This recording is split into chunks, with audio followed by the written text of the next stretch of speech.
For folks that want to go from SDR to SDR leadership, how do you typically see that transition looking? One a little bit heretical thing I would say is it's actually kind of important that you are a top SDR. It's just people listen to you way more. So even if you're saying like the same things. So I actually do think that it is important to focus on doing really well at your current job to get to the next one. If you ask your manager if there is anything you can take off their plate, they will pretty much always say yes. It's a good way for you to get kind of a sense for what the job is like and make you the obvious candidate when they're deciding that they're going to hire an SDR leader. The other thing to understand is they're not going to decide to make you an SDR leader right when you feel that you deserve it. It's going to depend on like when the business needs an SDR leader. So you just do everything that you're supposed to and just put yourself in the position to where when somebody leaves or they're expanding their team or something, when they're deciding to hire a new SDR leader, you're just the obvious choice.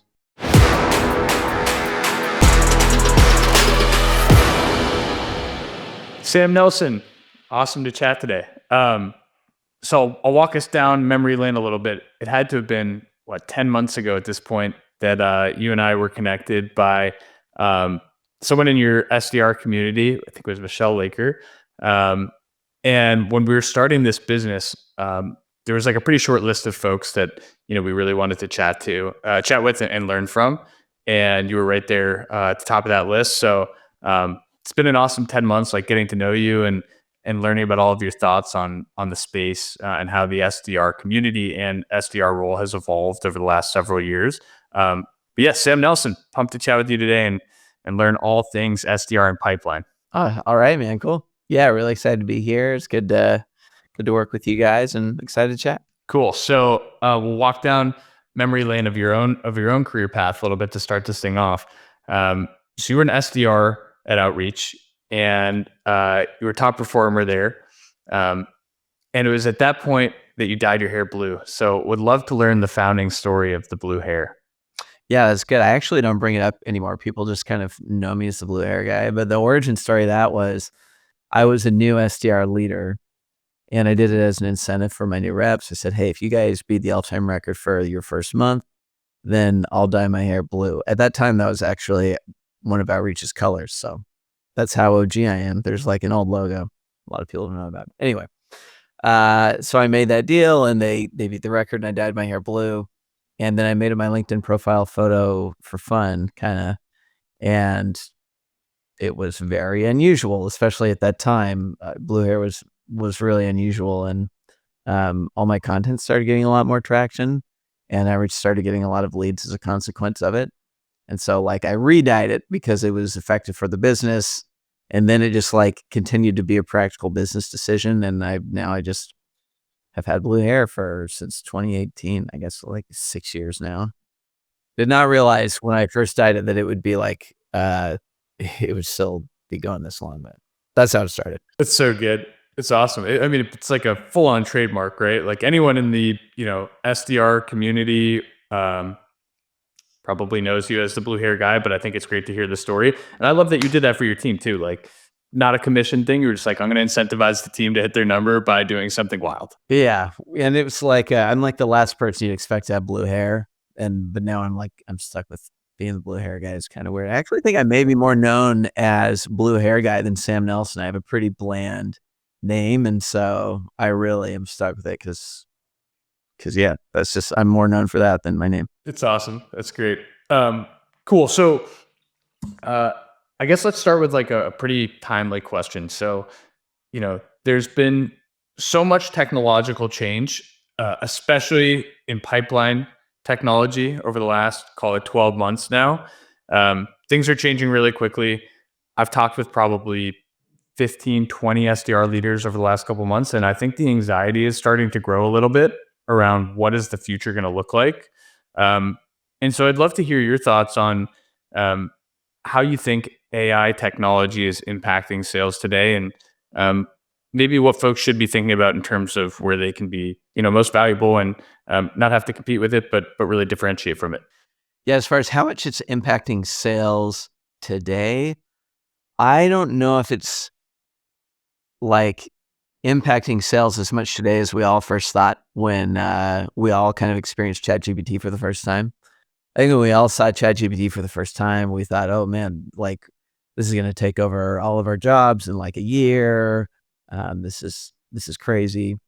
And so like, I think the uptake has been a little bit slower than people thought, but I think it's clear to everyone that it's going to fundamentally change the way outbound is done. Like this is a big enough technological change that it's going to change everything.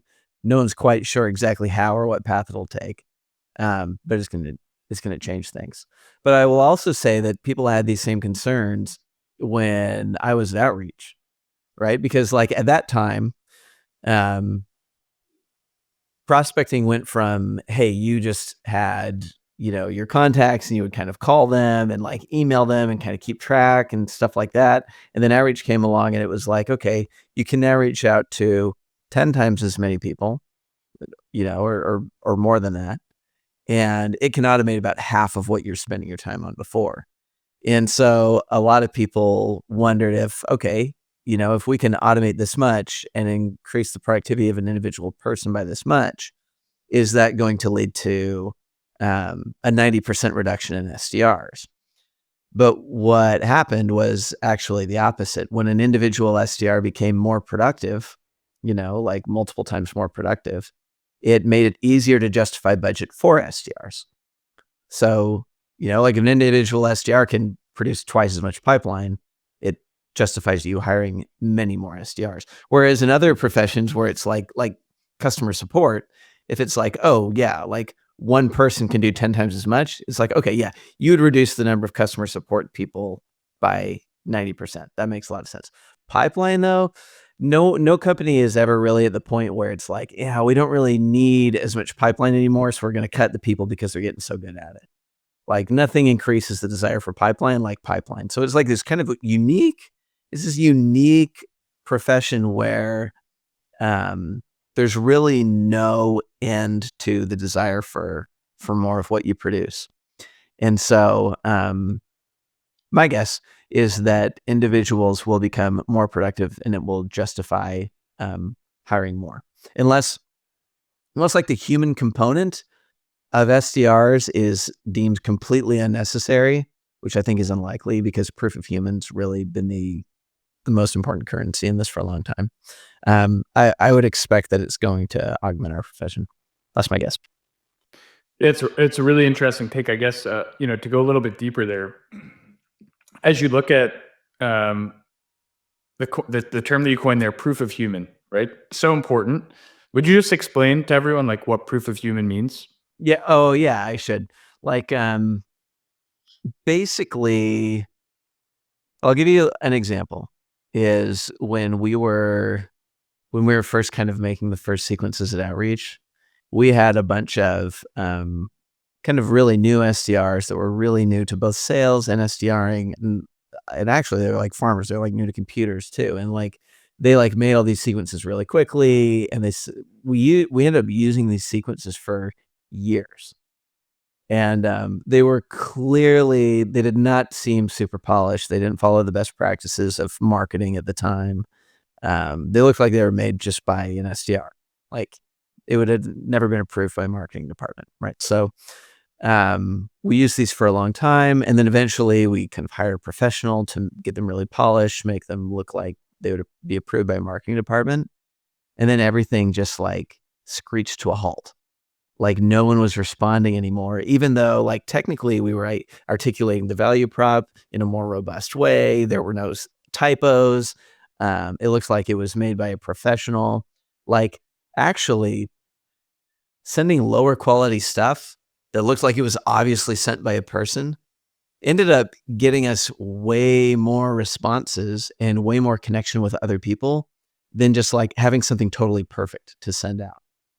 And it's just like for outbound SDRing, when there's like proof that there's like some other human on the other side, people are just more likely to respond. For better or for worse, whether that's logical or not, or whether we like it or not, people are just much more likely to respond to an individual human. And so there's that example in email. It's also the reason that cold calls work better, right? You can get the same content of a cold call into an email very easily. But when you cold call, there's a very strong proof of a human there. and people respond differently to humans than just messages that they think were sent out automatically. And so that currency of proving that there's a human on the other side has been valuable since the beginning of sales time. And I don't expect that to change with AI. I think it'll be easier to mimic that, which will be interesting. But it may just, I think it'll just likely change the goalpost of, what proof of human is and how you prove that there's a human on the other side. Yeah. So basically, the evolution of the channel and the medium and the way that you deliver proof of human, right? Because even when I was a BDR at Klaviyo, called 4 years ago, um, highly researching your prospect and then writing a super personalized message, right, was like proof of human. There was no solution that could do that for you, that could, show you every social post they made and synthesize a podcast, et cetera. And so anytime that you mentioned those things or wove those into, the value prop that you had written, that became like personalized and differentiated because not everyone had the opportunity or ability to do it. So I think that makes a lot of sense. So with that in mind, and the goalpost changing a little bit as far as it relates to SDRs really conveying proof of human, what are the qualities that you think managers should be looking for in BDRs today that maybe they weren't prioritizing previously? I think a lot of it's largely the same. I think you want to find people who are really goal oriented and ambitious and hardworking. All those things stay the same. I think that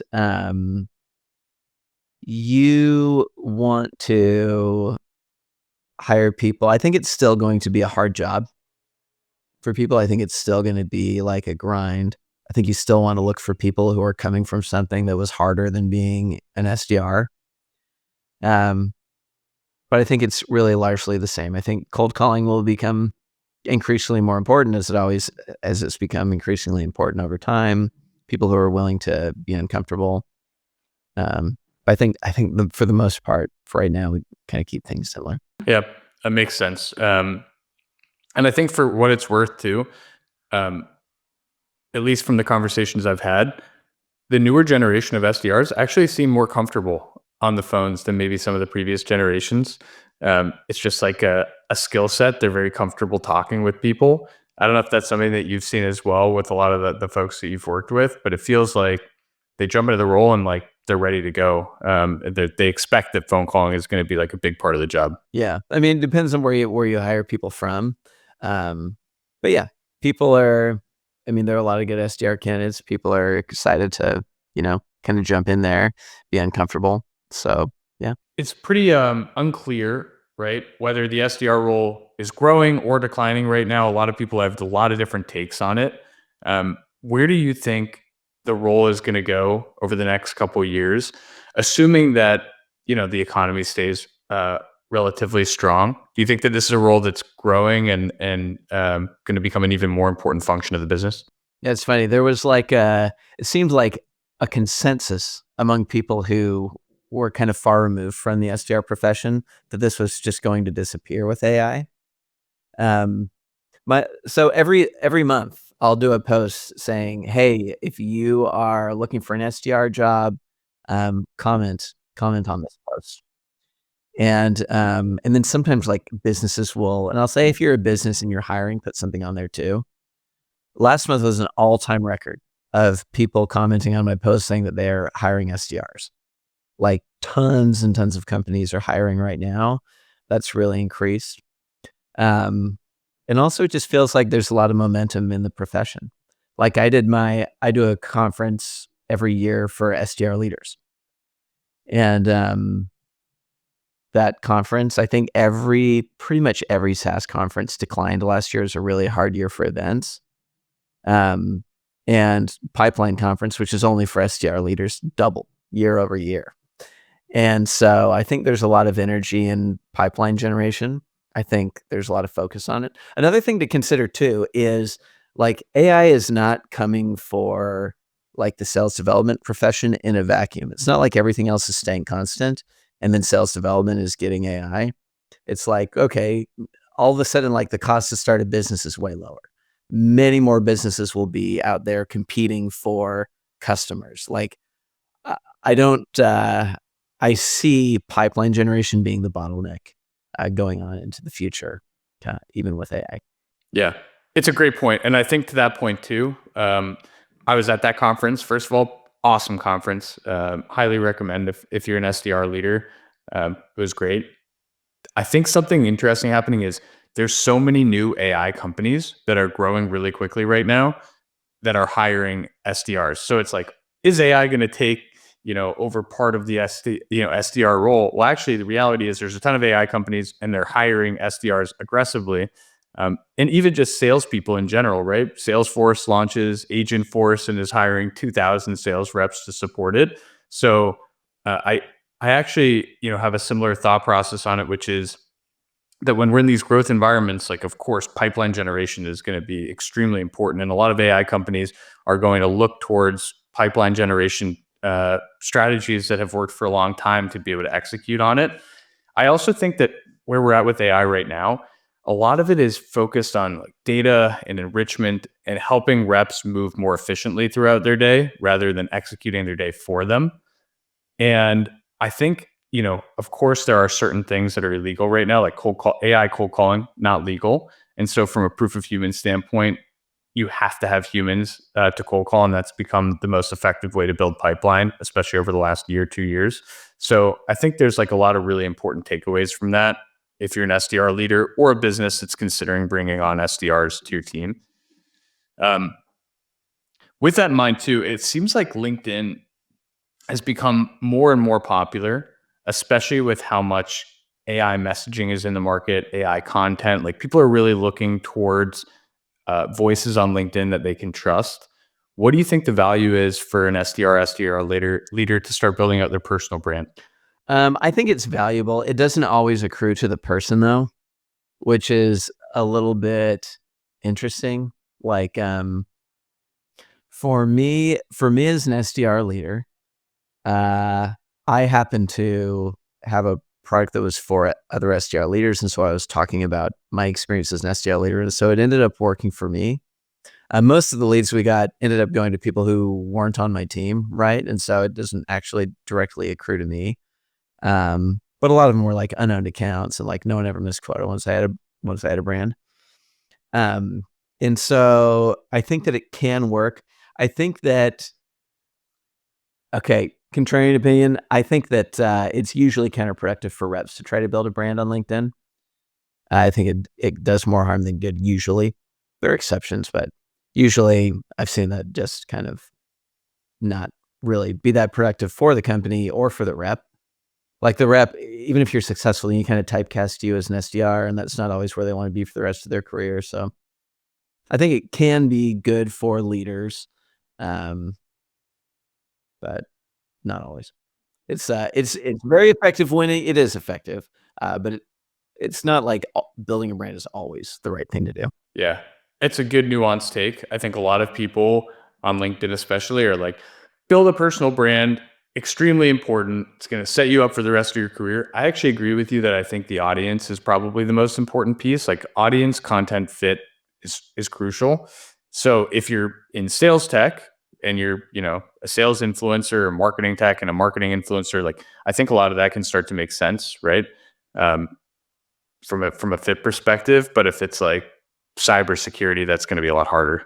Yeah, like a BDR that's trying to build like an audience of cybersecurity executives on LinkedIn, I think is fairly low probability. Or engineers on LinkedIn, it's just not. I mean, it's just there are very few like engineering leaders that are looking for content from SDRs at companies selling to them. Yeah. So let's talk about the inverse of that, right? Because the founders of a business or the leadership team of a business is typically pretty well qualified to bring in leads through social media and produce content that creates a magnet, kind of similar to how you built a magnet for your team. Any thoughts around strategies for BDRs that kind of can tap into their executive network and use LinkedIn that way?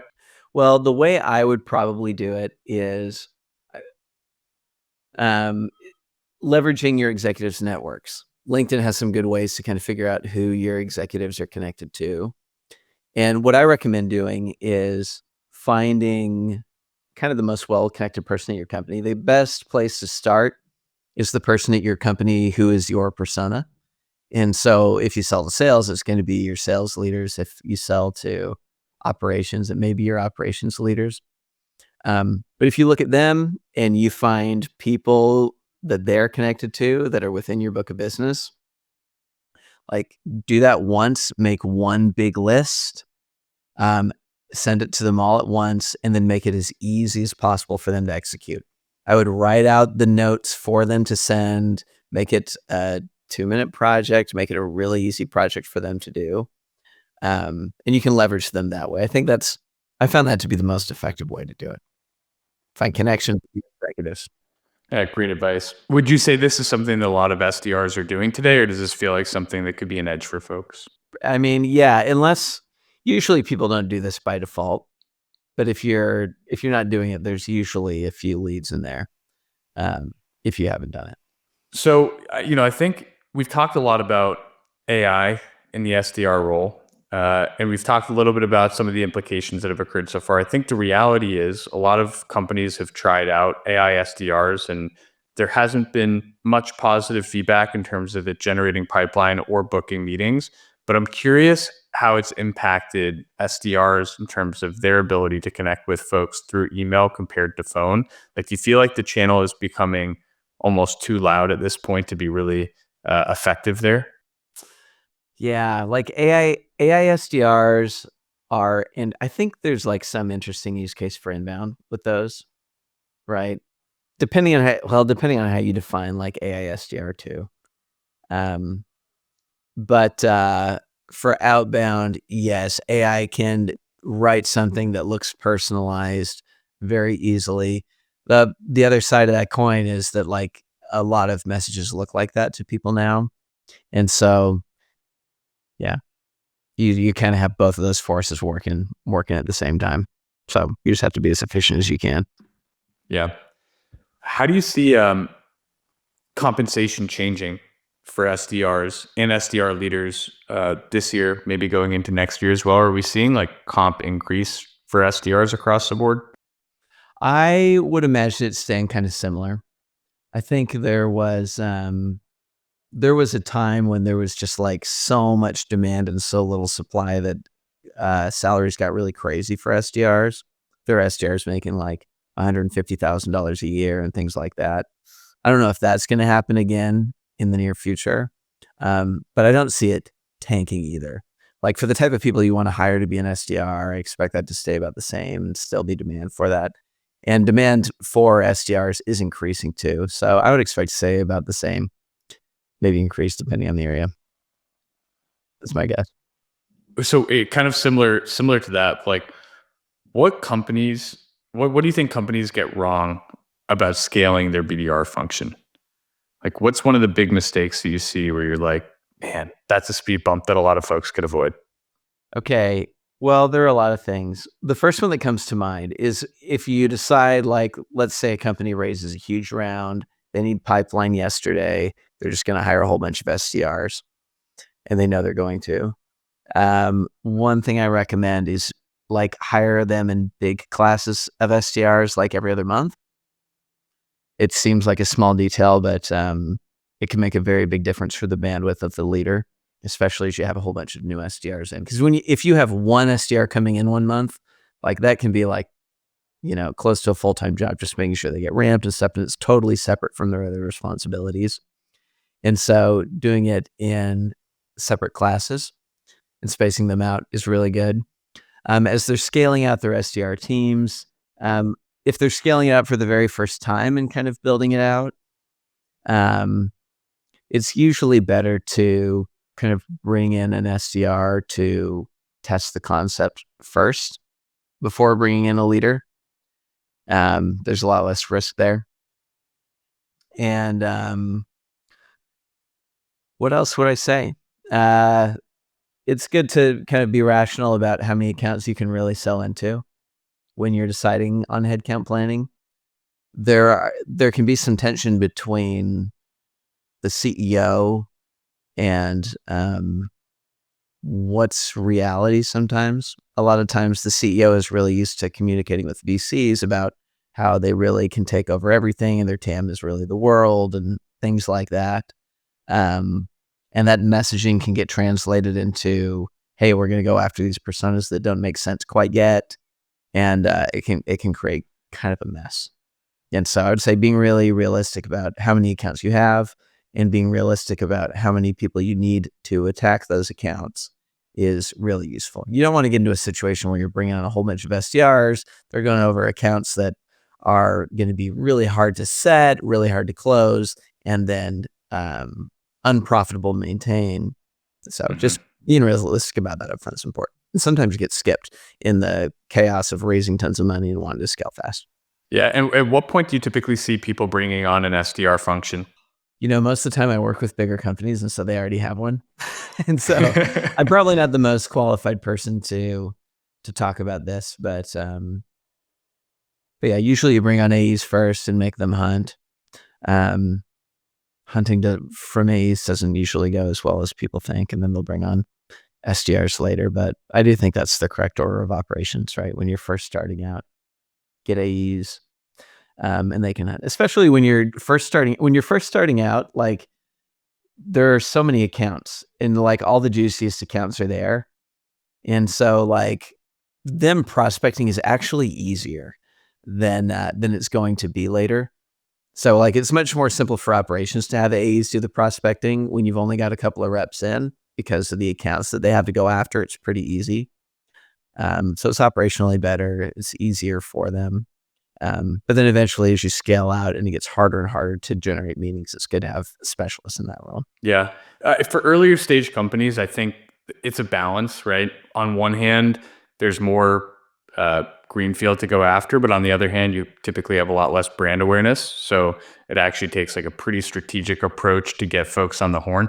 I actually think and I've talked with probably 30 early stage companies over the last month or two. And we've talked a little bit about kind of some of the direction we're going in with First Touch. So this has been like a really great opportunity for us to learn about some smaller businesses. We've been working more with mid-market and enterprise businesses over the past year.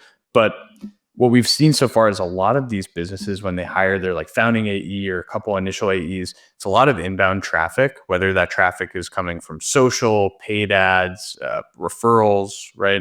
Expansion of existing accounts. And, a lot of their day is filled up with meetings, not all of them qualified, but typically these AEs are actually like even today, not doing a ton of prospecting in a lot of cases. In some, they're doing a lot, but in a lot of cases, not. And so they're working with like even less time to go out and build pipeline and even less resources and even less of a dedicated effort. So that outbound pipeline, which everyone agrees is like crucial and really important, is actually sometimes even getting neglected when you have like an early AE team. So it's an interesting balance of like, when do you bring on the SDRs?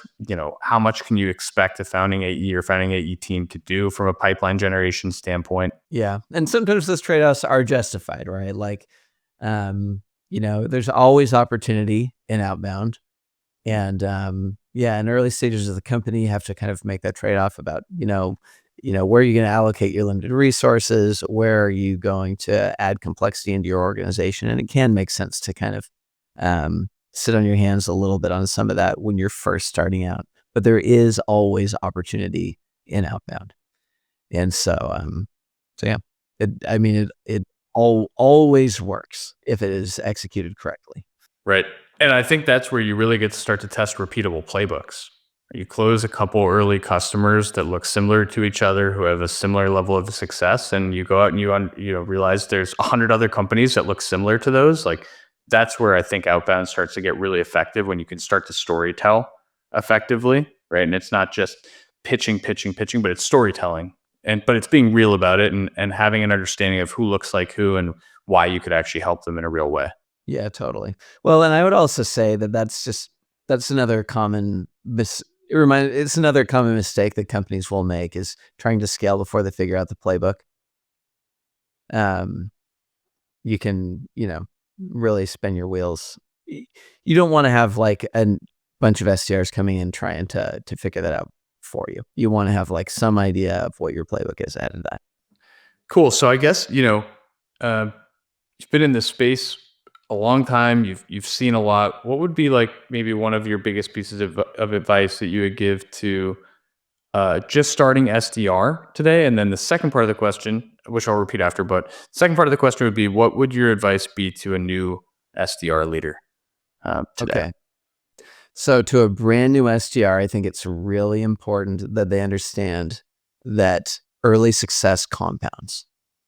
Like working, an extra 20 hours a week your first month pays off so much more than just like 50%. Because like if you do really well at the very beginning, you establish yourself as a top performer, you get put in more positions to succeed.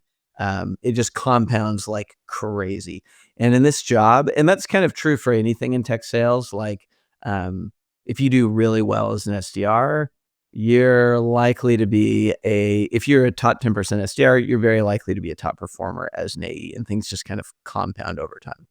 And so it's important to understand that, right? Like people have seen the charts about like saving money and saving early and kind of investing aggressive earlier has these huge outsized impacts later in your career. That is just also true with success in sales development. So I would really focus on working really, really hard, especially those first 3 or 4 months. Everyone works hard their first 6 weeks. Then people start to kind of get lazy at that point. If you can really buckle down and work really hard at that point, for those first 3 or 4 months, it just like has huge ramifications downstream. The other thing I would say is that your goal is usually not to be an SDR the rest of your life. Some people are, and that's cool. Most people aren't though. Regardless of what you want to do next, doing really well as an SDR is the best thing you can do to prepare for that next job. I resonate with this so hard. I was an SDR at Klaviyo. That's where I started my tech career. And I worked my butt off for the first, call it 6 months. And Sam couldn't be more right about this. Like that first 6 months of being a BDR set up the whole rest of my sales tenure at Klaviyo. It helped me get promoted more quickly. It helped me book myself pipeline as a full cycle AE. And it really propelled me to eventually becoming the #1 AE at Klaviyo last year. But it was truly that first 6 months that kind of created some of that distance and put me on a different trajectory than maybe some of the other folks at the org. So like I 100% resonate with that piece of advice. So it's great. Yeah, 100%. So working hard really early, and then also get used to cold calling right away. It's never going to get easier. Make your mistakes when you have more of an excuse to make mistakes. It's just it's the best way to go. And then for new SDR leaders, I would recommend that you really. So the most important levers to pull are cold calling. If you don't have a cold calling culture at your company and you can instill that in your team, that has a huge return. That's one thing. The other thing, on a 6-month time horizon, there's nothing that makes a bigger impact for time spent than really nailing onboarding. And sometimes that gets procrastinated because the returns don't come like 3 or 4 months. And as salespeople, sometimes we forget that life exists outside of the month or quarter. But onboarding is a really important thing to focus on, because otherwise, like you got your other reps doing okay, you kind of forget about the people who are onboarding. They get some bad habits, and you're fixing their bad habits later. But it's like 10 times harder to fix a bad habit than to just get a good one in the first place. And so you have a lot of things to do, but don't totally neglect onboarding, is what I would say.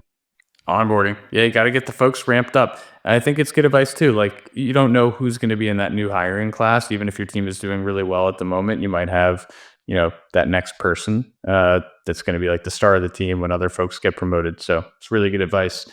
For folks that want to go from SDR to SDR leadership, like how should they be thinking about things? How do you typically see that transition looking? Yeah.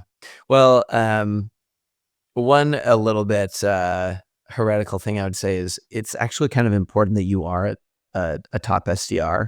It's just people listen to you way more. Not that you have to be a top SDR to be an effective leader, but especially as you're making the transition, if people see you as a top SDR, it's 10 times easier to get people to listen to you. So even if you're saying like the same things, so I actually do think that it's it is important to focus on doing really well at your current job to get to the next one. If you ask your manager if there is anything you can take off their plate, they will pretty much always say yes. It's a good way for you to get kind of a sense for what the job is like, and make you the obvious candidate when they're deciding that they're going to hire an SDR leader. The other thing to understand is they're not going to decide to make you an SDR leader right when you feel that you deserve it. It's going to depend on like when the business needs an SDR leader. So you just do everything that you're supposed to and just put yourself in the position to where when somebody leaves or they're expanding their team or something, when they're deciding to hire a new SDR leader, you're just the obvious choice. That's really important. The other thing I would say is like transitioning to SDR leader can be kind of hard. Like for me, that was a really awkward transition because like a lot of you will be managing your friends, and that's really awkward. And I don't even have great advice there. I just know that it just sucks and it's awkward for a little bit. So that's something that you're going to have to think about. Also, middle management is something that's very, very different than being an IC. Because when you're an IC, you can perform, you can like talk crap to your boss, you can like do whatever you want, you don't have to listen. I mean, these are all bad things, but like if you're a top performer, you can kind of get away with it. When you're a middle manager, that is no longer true. Like no matter how smart you are, even if your ideas are better than your boss's, you can't do those like you can when you're an IC. Like it's just a different thing. And like a lot of times you're getting other people to do things and you might not agree with it. And it's just like really, it can be a really uncomfortable transition. I know that was for me. So just something to like understand with eyes wide open. If you're transitioning from SDR to SDR leader, prepare for that to be a weird transition. And there are just new things you have to get used to. Middle management comes with some weirdness. And I was just totally unprepared for that when I made the transition. And it was kind of hard for me. Yeah. Yeah, it's really good advice. And it's similar for AEs too. I think probably AEs going into like a sales manager role. I was an IC for 4 years. Now I'm more in like a manager / leadership role. Big transition in terms of like the day to day, kind of like slinging software and really only worrying about my own book to like worrying about everything and handling everything. So it's definitely a transition. But I think to your point, really like that piece of just being really smart about it, taking work off of your manager's plate, being diligent, being a top performer. I couldn't agree more. And like the reality is when I feel like when folks are hired internally for management level roles, it is typically higher performers. And I think that's because people respect and trust and want to listen and learn from them. So I think that's really good advice. With that in mind, we're getting closer to the end here. We've gone back and forth with this topic, technology, AI, our team's growing. Yes. Is the community growing? Yes. Like, what do you think the next couple of years looks like from a pipeline generation standpoint? Are these teams going to be moving more towards the sales function? Are they going to be moving more towards the marketing function? Is marketing and sales going to become like the same thing in the future? I mean, I think that I think the marketing should roll up to sales development, but that's my own opinion. We'll see how it all plays out. I think that sales development will continue to be really important. I think that fighting for new customers is going to be harder and harder because I think more and more businesses are going to get started. Like the economics are going to make sense for more and more niche businesses that need to get new clients, and it's not going to be easier for these new businesses to get new clients. And so I think pipeline generation is going to be like the big bottleneck for really the whole world in this AI shift. And there will be some changes in the way that we generate pipeline, but I think this profession is going to be really, really increasingly important in the coming years. Awesome. Thanks so much, Sam. Really appreciate having you on. And for folks that are looking to learn more from Sam, Sam posts actively and has some really great advice on his LinkedIn. So go follow Sam on LinkedIn. You'll recognize him with the blue hair.